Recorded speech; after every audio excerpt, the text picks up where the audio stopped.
if we look at the human brain versus the brains, or whatever you call them, the mechanisms of intelligence in our ancestors, even early ancestors, that you write about, for example, in your new book, what's the difference between the fanciest brain we got, which is the human brain, and the ancestor brains that it came from? Yeah, I think it depends on how far back you want to go, you You go know. all the way back, right, Well, in your book. I But, so, what's the interesting comparison? Would you say? well, first of all, I wouldn't say that the human brain is the fanciest brain we've got. I mean, an octopus brain is pretty different and pretty fancy, and they can do some pretty amazing things that we cannot do. You know, we can't grow back limbs, we can't change color and texture, we can't comport ourselves and squeeze ourselves into a little crevice. I mean, these are things that we invent. These are like superhero abilities that we invent in stories, right? We can't do any of those things. And so the human brain is certainly, we can certainly do some things that other animals can't do, um, that seem pretty impressive to us. But I would say that there are a number of animal brains which seem pretty impressive to me that can do interesting things and really impressive things that we can't do. I mean, with your work on how emotions are made and so on, you kind of repaint the view of the brain as less glamorous, I suppose, than than we Well, would otherwise think. no, Or like, I guess you draw a thread that connects all brains together in terms of homeostasis and all that kind of stuff. I wouldn't say that the human brain is any less miraculous than anybody else would say. I just think that there are other brain structures which are also miraculous. And I also think that there are a number of things about the human brain which we share with other vertebrates, other animals with backbones, but um, that we share these miraculous things. But we can do some things in abundance, and we can also do some things with our brains together, working together, that other animals can't do, or at least we haven't discovered their ability to do it. Yeah, this social thing. I mean, that's one of the things you write about.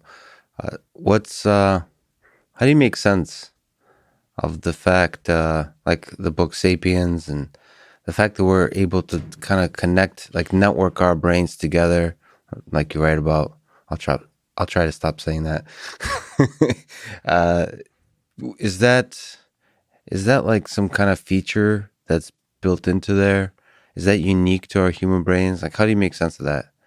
What I would say is that our ability to coordinate with each other is not unique, to humans. There are lots of animals who can do that, and we.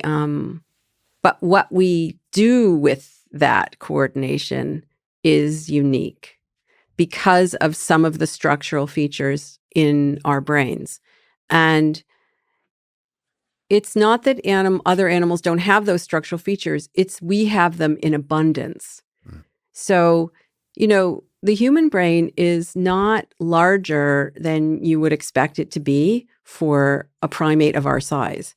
If you took a chimpanzee and you grew it to the size of a human, that chimpanzee would have a brain that was the size of a human brain.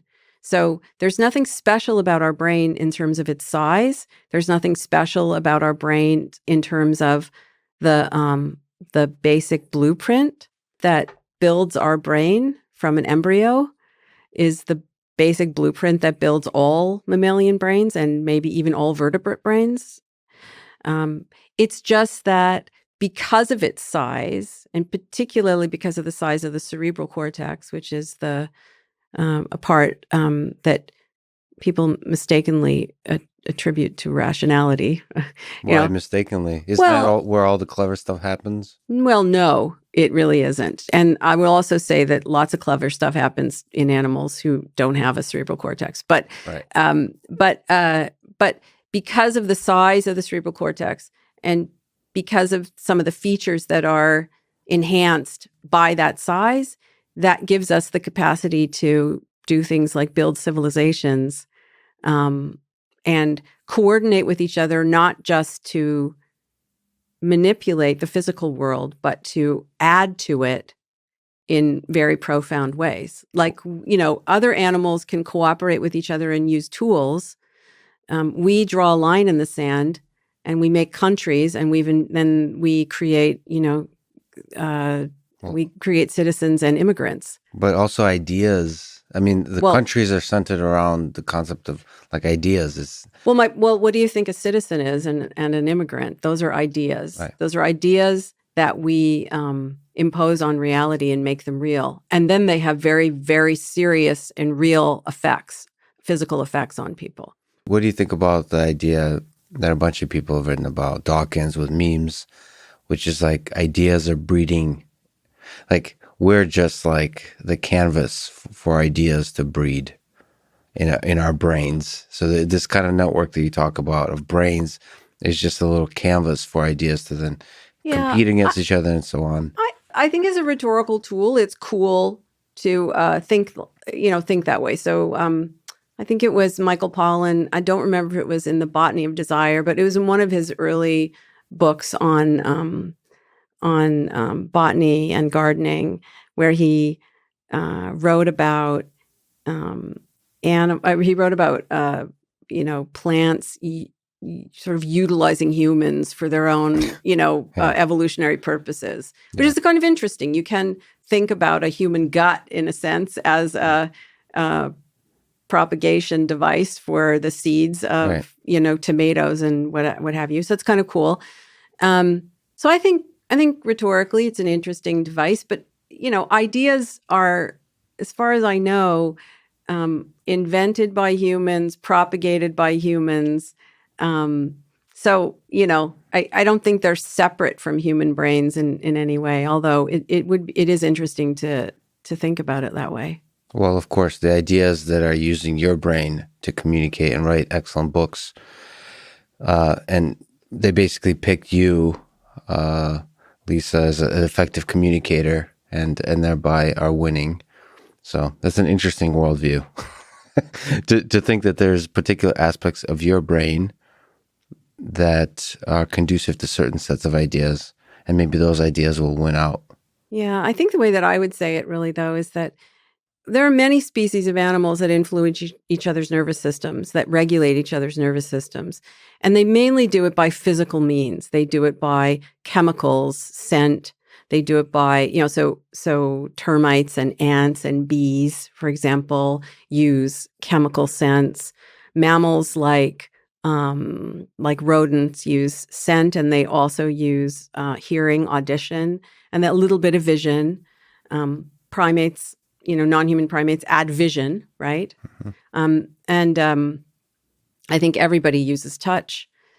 Humans, as far as I know, are the only species that use ideas and words to regulate each other, right? I can text something to someone halfway around the world. That's fascinating. They don't have to hear my voice. Yeah. They don't have to see my face, and I can have an effect on their nervous system.